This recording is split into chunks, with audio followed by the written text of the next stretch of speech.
suami kita koruptor atau punya hasil kejahatan dilimpahkan ke istri, istri juga bisa kena walaupun dia nggak tahu. Oh, jadi istri bisa kena walaupun dia nggak tahu. Jadi Sandra Dewi pun bisa kena. Bisa. Kalau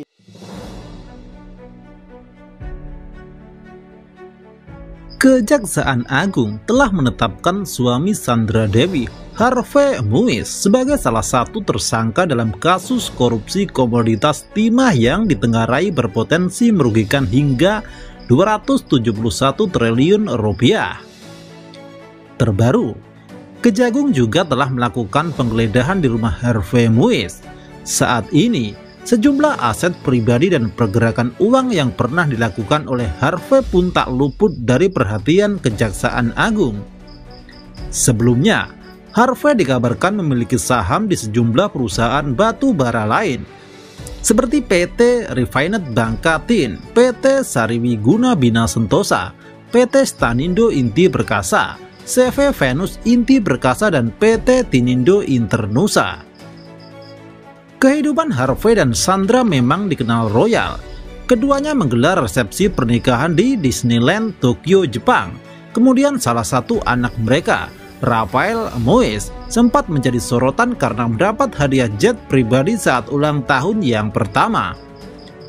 Kejagung menegaskan bahwa tidak menutup kemungkinan aset-aset itu dapat saja disita. Namun saat ini masih menelusuri lebih lanjut terkait potensi adanya tindak pidana pencucian uang dalam kasus itu. Sebagaimana telah kita sampaikan bahwa dalam setiap penanganan perkara tindak pidana korupsi, kami selalu menelusuri juga potensi adanya TPPU, sehingga itu sudah menjadi protap kami. TPPU sudah kita lakukan, bahkan Helena Lim sudah kita sangkakan dalam TPPU.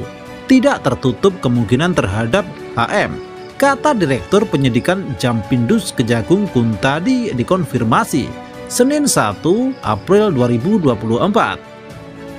Terkait dengan harta benda penyitaan dan sebagainya, Kuntadi menyebut penelusuran masih sedang dilakukan oleh Kejaksaan Agung. Dirinya menegaskan kalau sepanjang barang-barang itu ada kaitannya menjadi alat atau merupakan hasil kejahatan, pasti akan dilakukan penyitaan. Terkait potensi Sandra Dewi ikut terseret dalam kasus yang sedang menimpa suaminya, Kejaksaan Agung menyebut pihaknya masih belum bisa membicarakan secara gamblang tanpa dukungan bukti yang kuat. Terkait dengan kemungkinan, kami tidak bicara kemungkinan. Tadi sudah kami sampaikan penegakan hukum dasarnya adalah alat bukti.